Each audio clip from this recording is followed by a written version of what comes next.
Alright, so just have a little product that Datafrog sent over to check out today. So today we have their S13 wireless controller. I was going to give my honest thoughts and what I think about it. And yeah, that's about it. They sent over the controller, but what I say is what I say. So the box came in a little dinged up, but that's fine. But we can see here that we have some customizable lighting, regular buttons, and then we have 2.4 gigahertz Bluetooth or wired, so there's 3 different modes. It's compatible with PC and Nintendo Switch. Alright, so right in the top we have a Type-C cable. It's going off camera, but it looks like about 4 feet. So I guess a little over a meter or whatever if you're going off of that. But about 4 feet. The controller itself and little manual. And that's everything that came in the box. So like I said, the box came in a little crumpled. But as long as the controller's fine, it's not that big of a deal. So presentation of the box and all that isn't too crazy, but let's get to the controller. We have usage time about 10 hours, charging time about 2.5 hours. Works with PC, Switch, Android, and iOS. So immediately right off the bat, picking it up for the first time, it does weigh a little more than I thought it would.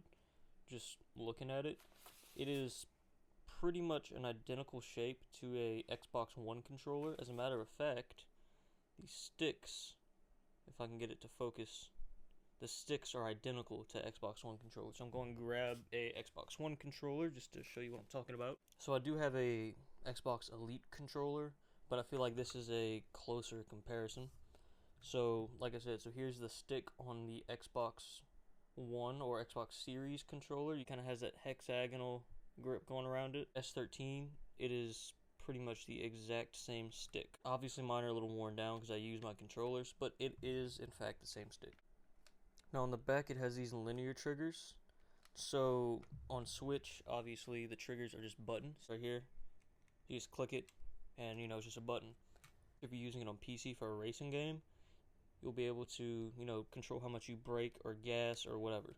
So on the top we have our USB Type-C port, our bumpers, which feel a little cheap, but fine, honestly. Triggers feel pretty good, to be honest. No complaints about the triggers. We have a little circular menu button here. Where the screenshot button is on the Xbox controller, we have what looks like a mode button with the screenshot button actually moved up. And then the start and select buttons are sideways instead of being here. But it is the exact same general shape and faceplate. The D-pad's a little mushy and it doesn't pivot. So, I mean, if you're just playing a game where you need to press it every now and then, that's fine. But if you're playing a platformer where you have to roll it around, it'll definitely cause some misinputs. One thing that is confusing me is the fact that it says 2.4 Bluetooth and wired. So I can see how you can connect it through Bluetooth and, wired, obviously, but I don't understand where the 2.4 comes from because there's no 2.4 adapter or receiver. So I don't know if this is entirely true or not because it didn't come with a 2.4 receiver, and the Switch and PC etc. don't have 2.4 gigahertz controller support. They only work with Bluetooth. So I don't know if that's even an entirely true claim.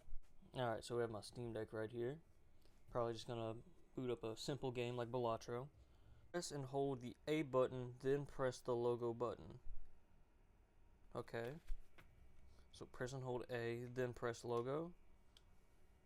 Now it's flashing green.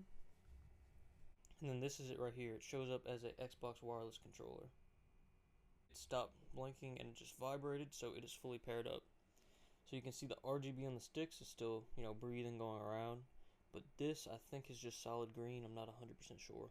Controller works as you expect. Let's just open some Balatro. And real quick, I'm going to look through the manual to see how to change this RGB. This button right here is the M button, so double click. Okay. Now it's like a breathing. Double click. Okay, now we're back on the rainbow. Double click.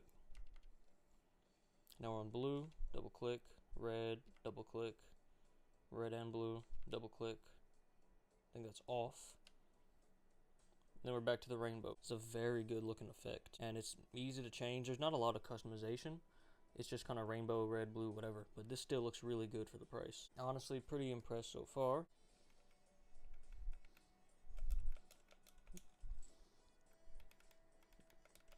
But yeah, I mean, it does everything that you'd expect it to.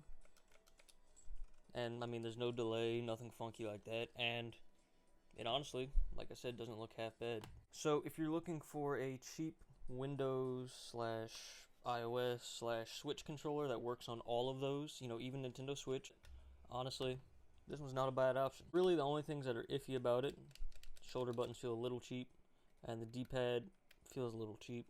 But, like I said when I first took it out of the box, honestly, it was a little heavier than I was expecting.